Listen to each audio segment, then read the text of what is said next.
Well, good morning again, degenerates. Guess what? I'm a fucking liar. Always praying, never straying from the line. Stare at empty mirrors, looking for a sign.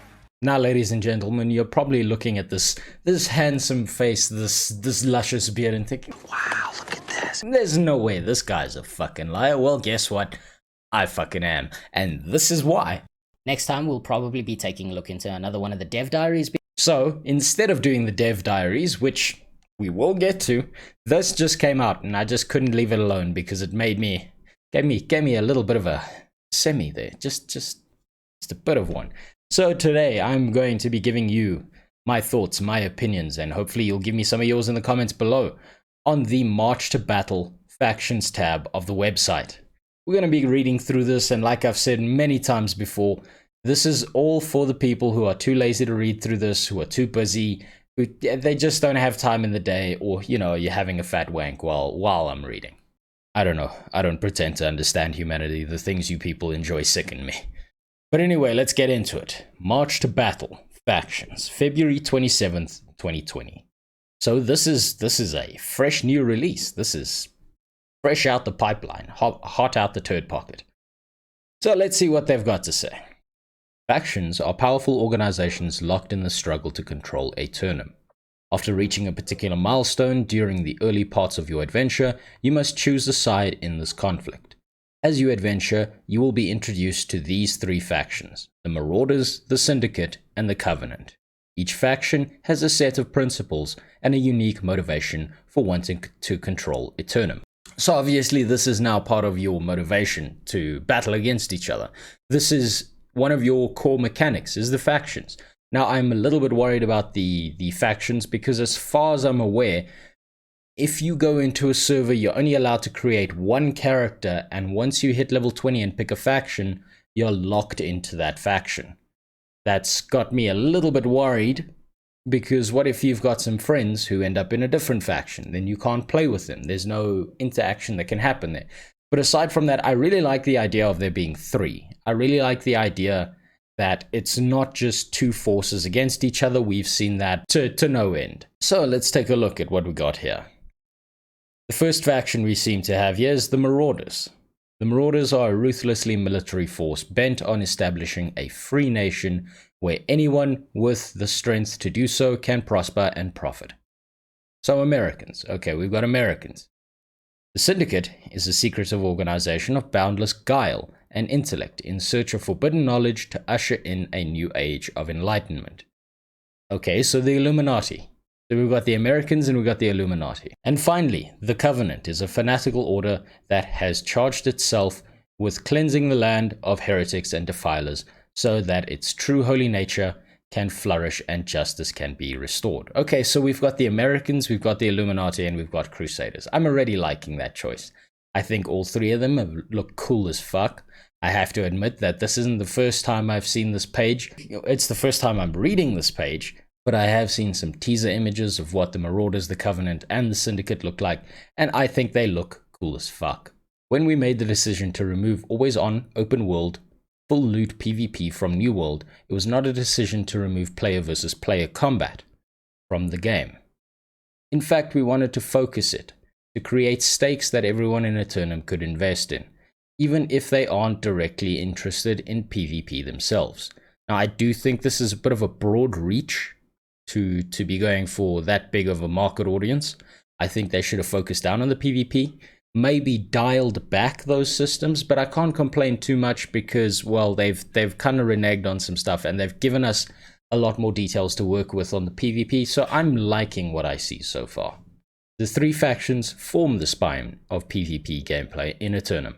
They create clear sides and motivations for conflict. Even if you are a lone explorer braving the wilds of Aeternum on your own, being part of a faction means you always have someone on your side and you always have a clear view of the opposition. Now, I do like the idea of these three factions competing against each other, giving you motivations and stuff, but what are the motivations?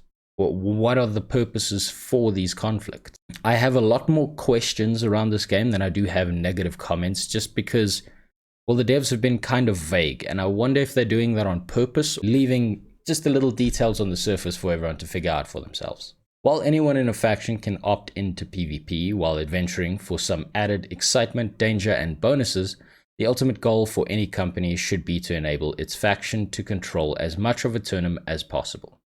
As your faction controls more territories, your attacks against the creatures of Eternum will be more effective.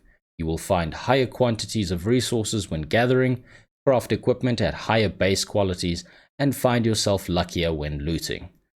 The more territories your faction controls, the more powerful you become. So you see, this is what I was talking about when I was complaining in that one video, like a little girl. The point here of PvP was to enable people to enact with the world, to have a high stakes game that you're continually playing.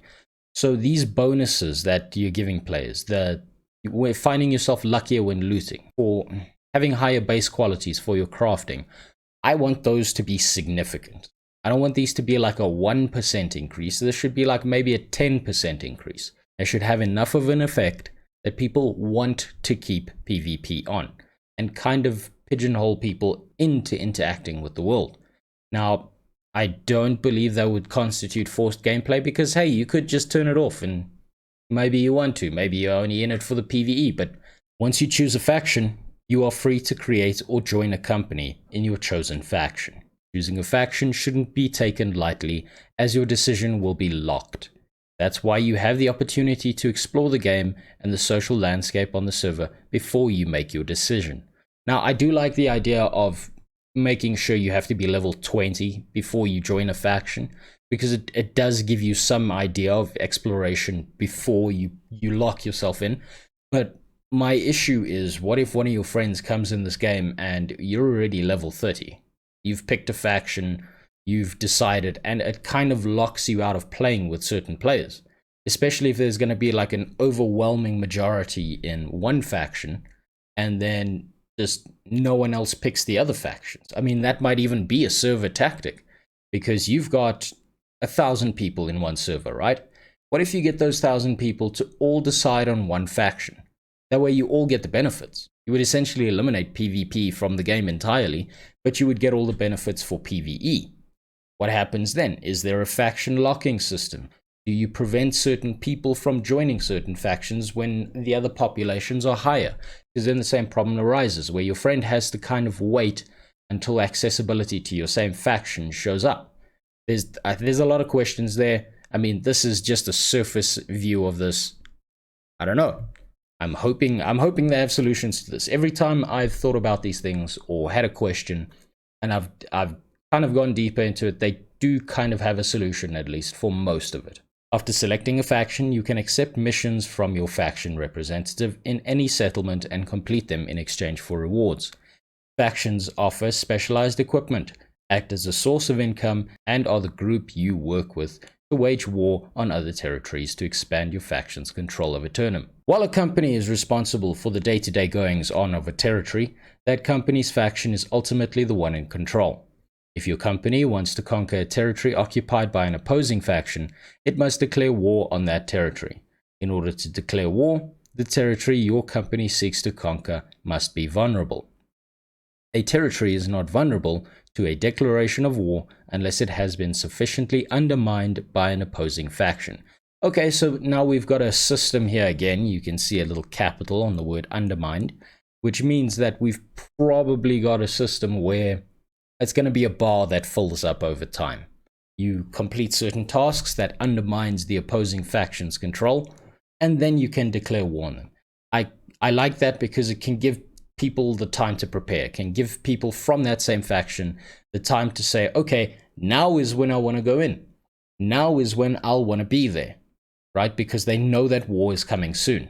That gives you a lot more freedom when it comes to knowing when a war or when a PvP battle is going to take place, and hopefully you can get yourself involved. In order for a faction to retain control of a territory, its members must actively reinforce that faction's influence within that territory. Similarly, if members of another faction want to take control of a territory, they must undermine the controlling faction's influence by raising their own. Reinforcing and undermining faction influence is done by completing PvP faction missions in that specific territory. Well, that's actually really nice, because now you've got a balancing system. You can fight back against the undermining, or if you're lazy and you don't see a point, you think your company's strong enough, you don't bother with it, you don't want to do it, you let them attack, you stomp them into the dirt, and then you just continue on as usual. The one feeling I'm immediately getting from reading this is kind of like your daily missions, and I'm wondering, what kind of rewards would you get out of this? What kind of motivation do you have to keep doing these dailies? Because if it's the same 7 or 8 dailies, over time that's going to get real boring. So I'm hoping there's a lot of variety to them there. I'm hoping there's a lot of change behind these kinds of systems. But I guess we'll see as time goes on. There are 2 types of faction missions, PvE and PvP.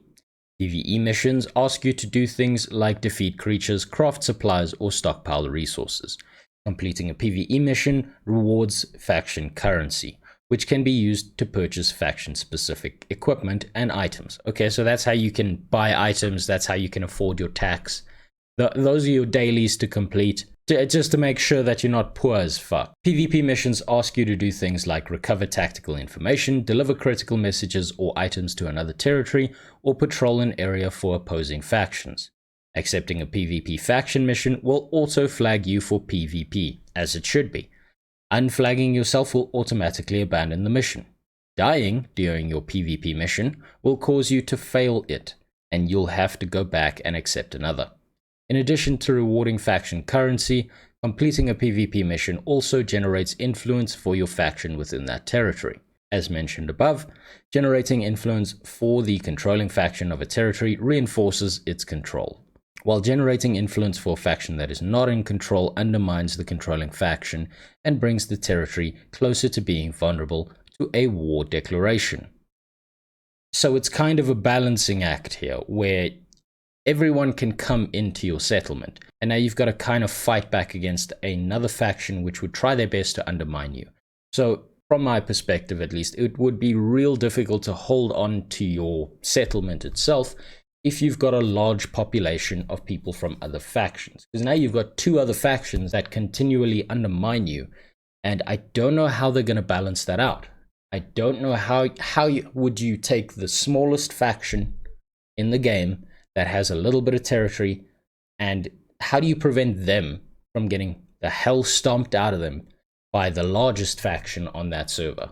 But I do like the system. In broad strokes, I'm just not sure about the minutiae at this point. So obviously we got a nice little picture here showing a Marauder's missions, and it seems that the currency they'll be using is Marauder gemstones. Now I don't know if it's going to be gemstones for everyone, I don't know if that's specific to the Marauders. But we've got a few missions here. You've got your PvE ones at the top, we've got your PvP ones here at the bottom. You've got a patrol, a delivery, or a recover, and you've got a dark matters, the corrupted, and dead zones. Now I'm not sure what these PvE ones are relating to, but these PvP ones seem rather straightforward. And I guess you can see here what your reinforcement is versus your undermining. I'm guessing that's what these bars up here are. So once a territory becomes vulnerable by being undermined by an opposing faction, all companies in the undermining faction are able to declare war on the territory. After a short time, which allows for multiple companies in the same faction to make a war declaration, one of the companies is selected as the vanguard of the attacking forces. As the vanguard, it is up to the leaders of the selected company to build out their forces with players who volunteer to fight. More on that in our upcoming development blog that details territory war. Of course, these forces also include members of the company that were selected as the vanguard in the first place. Okay, so it's kind of like you've got to rely on your citizens to keep control, and I'm sure that they're probably going to be motivated to make sure you keep control if they're getting extra buffs from it, if you promise to maybe lower the taxes. And hey, if you're a shitty governor, well then no one's going to help you, and it's up to you and your company. Okay, and I'm guessing that this here is our current map of New World. As you can see, there's the influence lines here. I'm assuming that these are the Syndicate, the Marauders, and the Covenant, but I guess we'll figure that out as we go along. We want everyone interested in war and territory control to have a shot at it, so the selection process for the Vanguard is random. This way, even smaller companies have an opportunity to control territory. If a smaller company is selected as the vanguard for war, they can build out their forces with any player that volunteers to fight on their side. So a full-sized army is always possible, even for a company with a single player in it. Okay, now I can see that's trying to fix a single player problem, but that kind of sucks a little bit, because you could have your company put all this energy, all this effort into working towards undermining these people, and then Jimmy, who's just one guy of his own single man company, comes along, randomly gets selected, and now you get none of the benefits from it. You have to wait until Jimmy himself gets screwed over, which is, that's a little bit painful from a multiplayer perspective. And it seems like they're kind of sacrificing multiplayer cooperation here for single player. And you're trying to be all inclusive, but random selection isn't always the best way to go about it. And I do get that they want all players to experience all aspects of the game, but this seems like it's just screwing over a larger proportion of people. So I have a lot of questions around this random selection thing. The whole Vanguard system seems a little bit strange here. But I guess, look, the only way we're going to really know what this looks like is when we get into the game itself and we see how this actually works. But little pin there in the concerns. Little bit of a worry there. As a member of a faction, you can be an incredibly valuable contributor. You can supply arms and armor. You can complete faction missions. You are a critical member of their standing forces, and you will work to increase your faction's influence in a given territory and determine them overall. In times of war, you can recruit fellow faction members to help you defend your territory or attack a rival faction.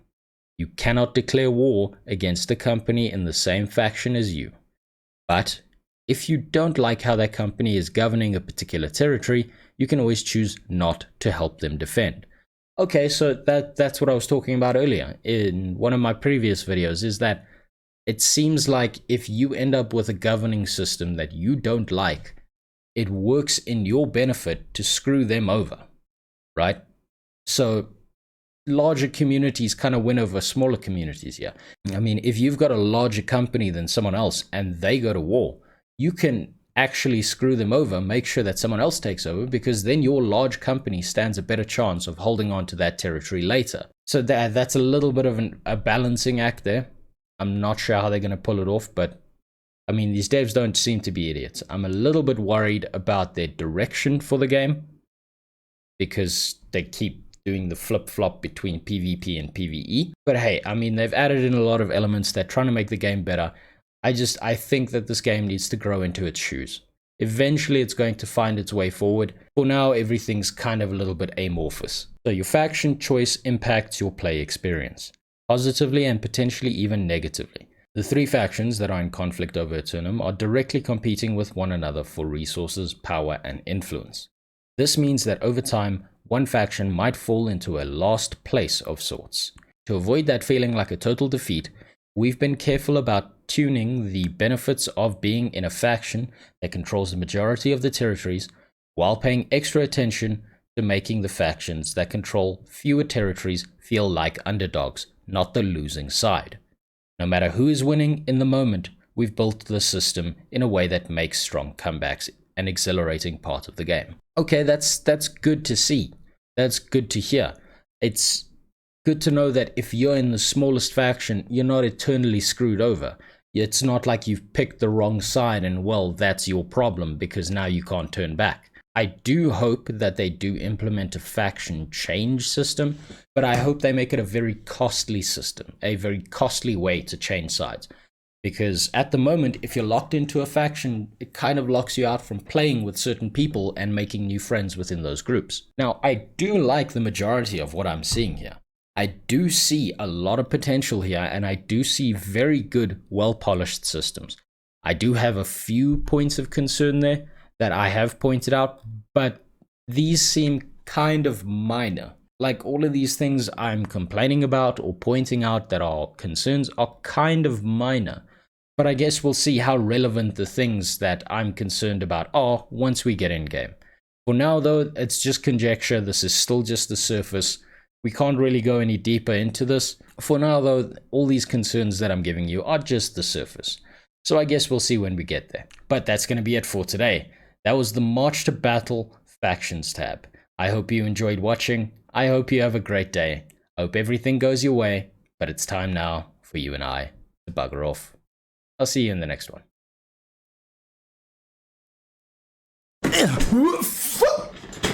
Jeez. Ow. That seemed like a better idea in my head. Fuck does that Chris Ray gun guy do that bullshit? Well, good morning, degenerates. I